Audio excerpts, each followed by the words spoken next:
Olá, seja bem-vindo. Meu nome é Pedro Pedrosa. Serei seu professor formador durante a disciplina de microcontroladores do curso de Automação Industrial à Distância. Os microcontroladores estão sendo usados em tudo no nosso mundo, desde celulares, micro-ondas, geladeira, brinquedos, carros, e muitos dispositivos eletroeletrônicos que usamos ao longo do nosso dia. Este tema é muito importante no mundo de hoje, para o futuro e para sua formação visando se inserir neste mercado. Nessa disciplina, abordaremos o uso de microcontroladores e seus projetos de aplicação. Iremos abordar desde seus funcionamentos básicos até ferramentas avançadas de uso dos mesmos, deixando o alicerce formado para a disciplina de dispositivos periféricos que virá adiante no seu curso. Vamos começar o curso e a disciplina do nosso jeito, com os recursos que temos, distantes uns dos outros, mas inevitavelmente próximos nos objetivos. Professor formador, você, aluno, tutores, e toda a equipe pedagógica e de produção, trabalharemos juntos para obter sucesso nessa caminhada.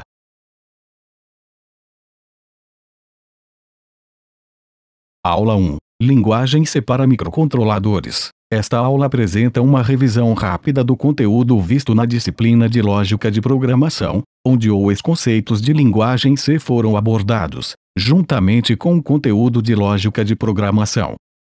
Nesta aula também iremos focar no compilador que será utilizado ao longo do semestre, que será o CCSC, pois iremos explicar por que usar o mesmo e suas particularidades.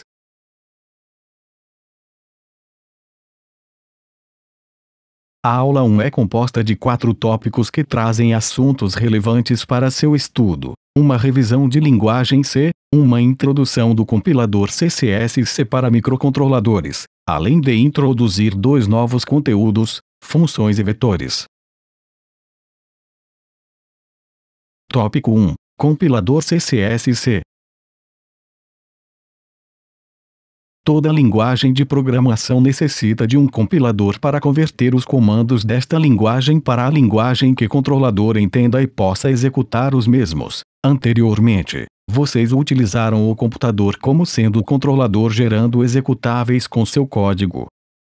No nosso caso, o controlador será o microcontrolador e precisamos converter os comandos em linguagem C para uma que ele entenda, chamada de código de máquina, também chamado de assembly. Para isto, iremos utilizar o compilador CCSC aplicado aos microcontroladores PIC, que são fabricados pela Microchip, e dão suporte a diversos microcontroladores desta série.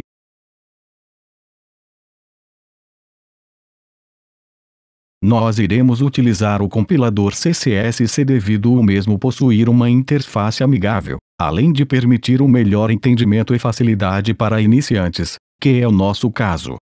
Além disto, este compilador possui diversas bibliotecas e códigos prontos para uma boa variedade de dispositivos periféricos. Outra grande contribuição do CCS é a otimização da conversão do código em linguagem C para assembly. Tópico 2. Linguagem C para microcontroladores PIC. Neste tópico iremos realizar uma revisão de linguagem C visto anteriormente, além de abordar outros conteúdos necessários em alguns pontos ao longo da disciplina. Pedimos que realize uma revisão com material da disciplina anterior de linguagem C. Além disto, o professor desta disciplina desenvolveu um livro próprio para este curso. O link do livro segue abaixo. Ele é gratuito e aborda tudo o que iremos ver ao longo desta disciplina. Estrutura básica da linguagem C. Regras básicas. Estas regras estão apresentadas de forma visual no próximo slide. Todo programa em linguagem C tem por obrigação que conter a função main, que se traduz do inglês como função principal. A função main, como toda função em linguagem C, deve ser iniciada por um abre-chaves e encerrada por um fecha-chaves. Podemos resumir que o nome, os parênteses, e as chaves são os únicos elementos obrigatórios de uma função. Todas as instruções a serem executadas devem estar dentro das chaves da função main, ou chamadas dentro dela.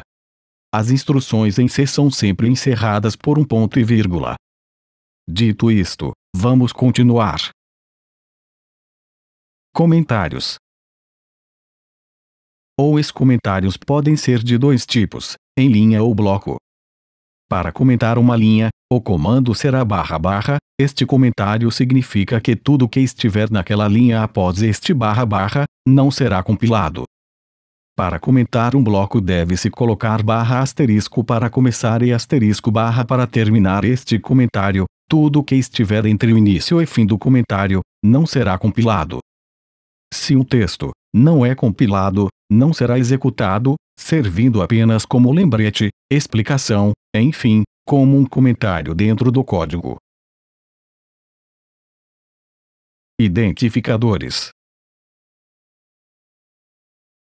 Os identificadores, comumente chamados de variáveis, são palavras usadas para guardar algum valor ou expressão. Estes identificadores possuem diversos tipos, int, float, char, entre outros.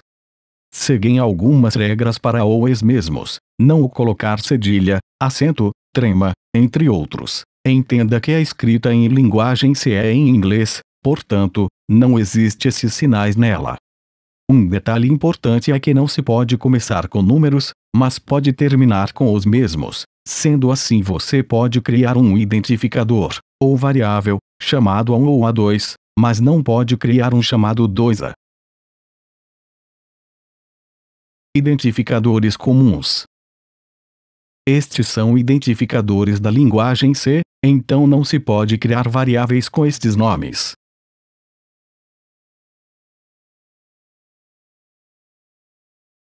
Continuando. Tipos de dados.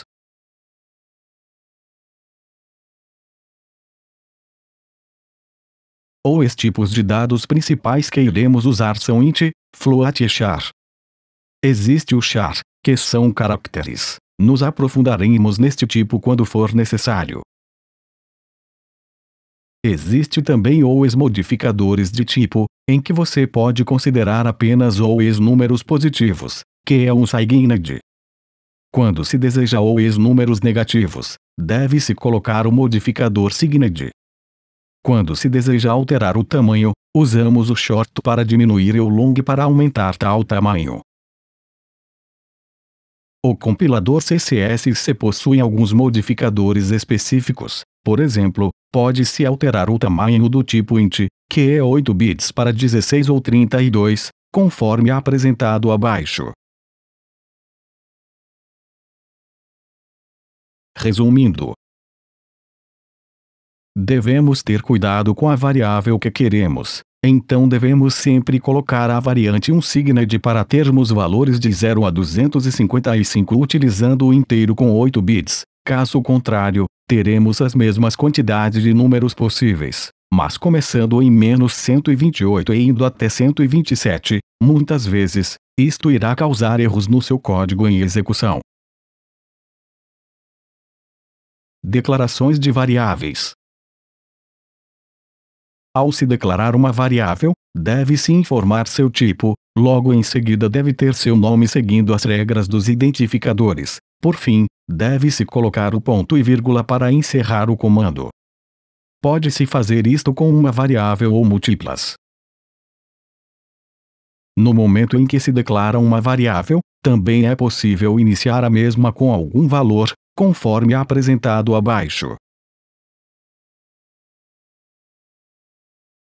Tais declarações de variáveis podem ser feitas em 3 pontos. No corpo do programa, no cabeçalho do código, por exemplo. Dentro de uma função, como a main por exemplo. Passando como parâmetro de uma função. Um exemplo disto pode ser visto no código abaixo para microcontroladores PIC utilizando CSS. Existe a variável somatório, que é dita como uma variável global deste código, podendo ser utilizada em qualquer ponto do mesmo. Existem duas variáveis chamadas conta, um dentro da função main e outra dentro da função soma. Estas variáveis não são as mesmas, cada uma possui um endereço de memória e valores distintos. A variável conta declarada dentro da função soma só pode ser utilizada dentro da função soma. A variável conta declarada dentro da função main só pode ser utilizada dentro de main. Por fim, temos a variável valor, que só existe dentro da função soma, que recebe esta variável como parâmetro de entrada. A seguir falaremos mais sobre funções e este ponto ficará mais claro para seu entendimento. Quando se deseja declarar valores constantes, existem duas maneiras de criarmos estes identificadores, conforme apresentado abaixo. Não usaremos em nossos códigos este tópico com muita frequência, mas isto é muito comum em bibliotecas de funções que iremos utilizar, então você precisa conhecer e entender caso necessite um dia. Representação numérica de constantes ou variáveis.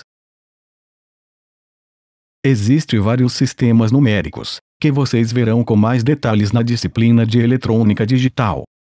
Entretanto, irei apresentar para que conheçam estas diferenças, caso precisem ao longo da disciplina, ou esses sistemas de numeração são formas de representar o mesmo valor em padrões diferentes. O sistema que conhecemos é o decimal, mas é comum trabalharmos com o hexadecimal e com o binário ao se utilizar microcontroladores. Neste momento, basta saber que o número decimal é aquele que não possui nada à sua esquerda. O hexadecimal possui 0x à esquerda. E o binário possui 0b à sua esquerda. Operadores. Existem diversos tipos de operadores. Iremos abordar de forma rápida ou listados abaixo devido ao tempo da nossa aula. Sugiro novamente revisar o conteúdo da disciplina de Lógica e Programação, além de ler o livro do professor Pedro Pedrosa, que lá estão descritos mais alguns detalhes importantes para esta disciplina específica. Operadores de atribuição. São operadores que atribuem valores a variáveis. No exemplo abaixo, este operador está guardando o valor 10 na variável x, em seguida, o valor de x, que é 10, está sendo guardado dentro da variável y. Vale ressaltar que devemos sempre deixar a variável que irá receber o valor em questão sozinha à esquerda. Operadores aritméticos.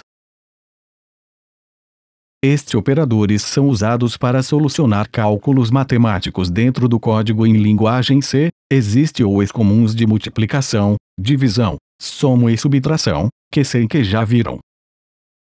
Além destes existe o porcento, que irá pegar o resto de uma divisão. Por exemplo, se eu divido 5 por 2, o resultado será 2 e o resto 1. Se uso o operador de divisão, o resultado será o número 2. Quando uso o operador porcento será o resto, que nesse caso é 1.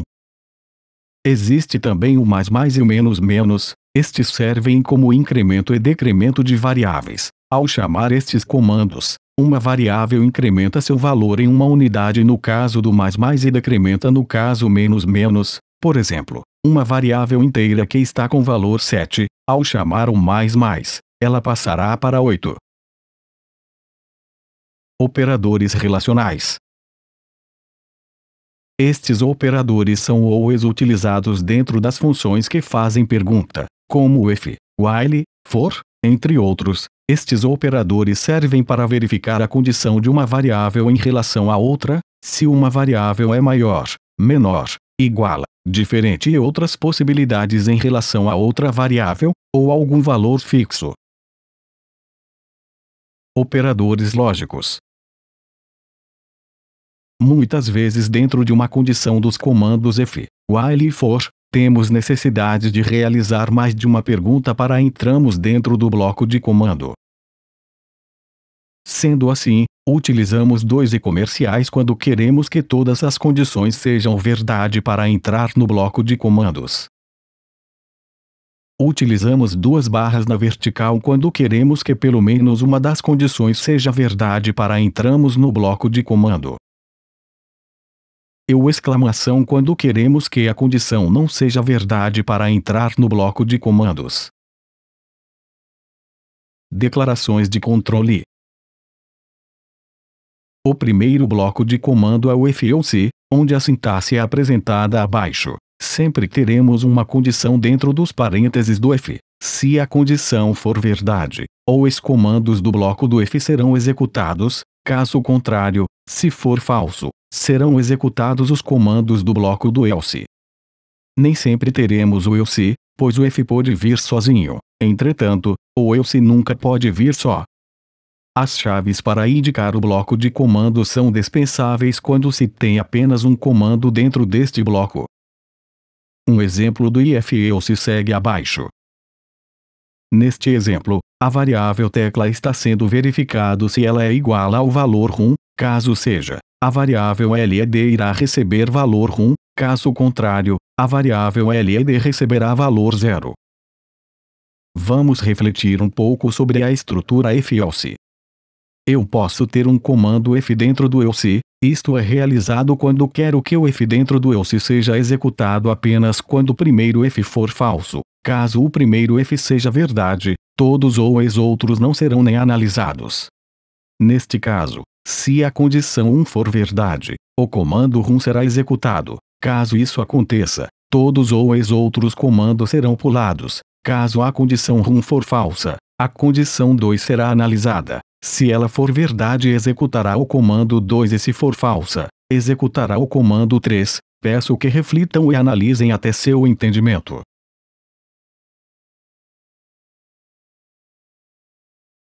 Continuando.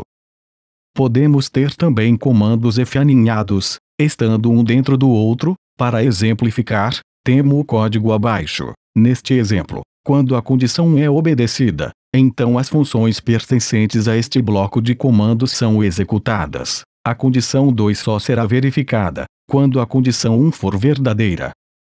Quando a condição 2 é obedecida, o comando 1 é executado. Já quando a condição 2 é falsa, o comando 1 não é executado.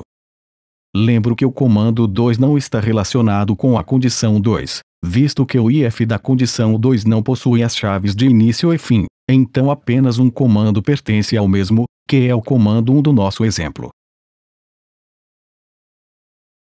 Comando while.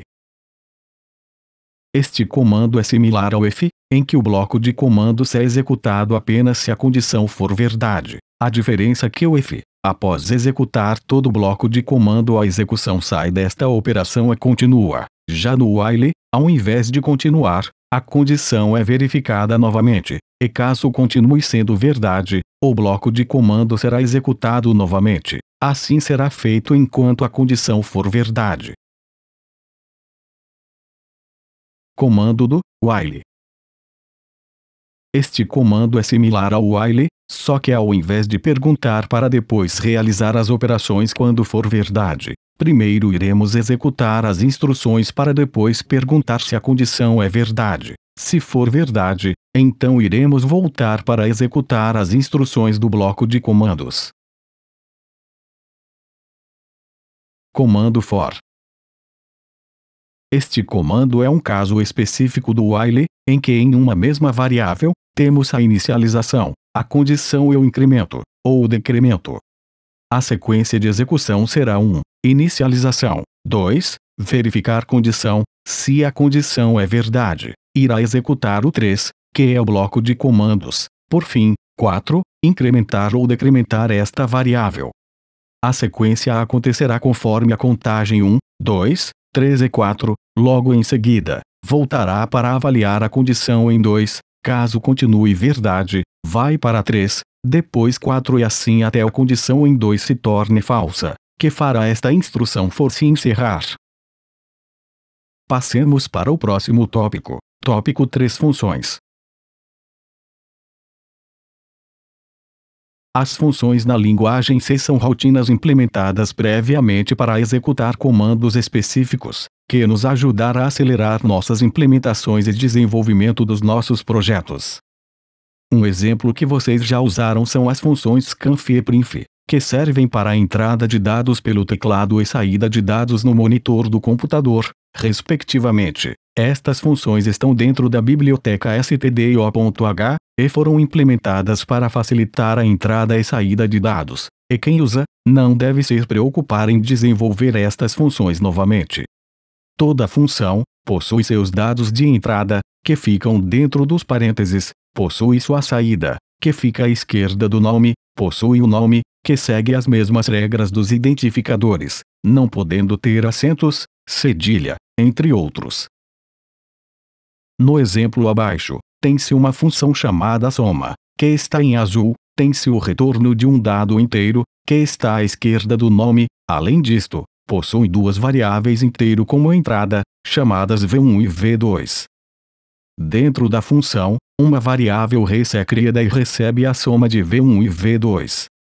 A função return serve para retornar o resultado desta soma para quem chamou esta função. Perceba que o dado que retorna é inteiro, conforme eu coloquei à esquerda do nome da função soma. Para exemplificar este uso desta função, temos um código em C a seguir. A função explicada anteriormente foi chamada dentro da função main passando como entrada os valores 10 e 20, em que pelas posições, percebe-se que v1 recebe o valor 10 e v2 recebe o valor 20. O retorno da função é a soma v1 mais v2. O resultado desta soma, que é 30, será enviado para a esquerda da função. Então, a variável que estiver à esquerda da função, se houver, receberá o valor retornado pela mesma. Neste caso a variável result receberá o valor 30, retornado pela função. A função soma só pode ser chamada dentro da função main, pois foi declarada e implementada antes da mesma. Caso eu quisesse implementar depois da função main, então teria que ter declarado esta função anteriormente.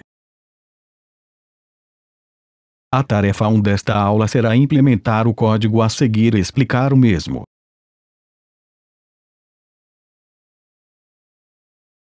Continuando. Tópico 4. Vetores ou arrays. Um vetor é um conjunto de elementos do mesmo tipo agrupado e ordenado por um índice. Utiliza-se os vetores para facilitar o uso de um grande número de dados. A criação de um vetor é feita conforme a sintaxe abaixo, onde estamos criando o vetor 1 de dados do tipo inteiro com 30 posições e o vetor 2 do tipo float com 10 posições. O vetor começa na posição 0, então o vetor 1 vai até a posição 29, o que completa 30 posições. Já o vetor 2 começa em 0 e vai até a posição 9, possuindo 10 posições. Este vetor pode ser acessado através dos seus índices, em que no exemplo abaixo, a posição 0 do vetor weight recebe o valor 10, a posição 1 do vetor weight recebe o valor 20, a posição 2 do vetor weight recebe em seguida a soma das posições 0 e 1, que são 10 e 20. Então, a posição 2 do vetor weight recebe o valor 30.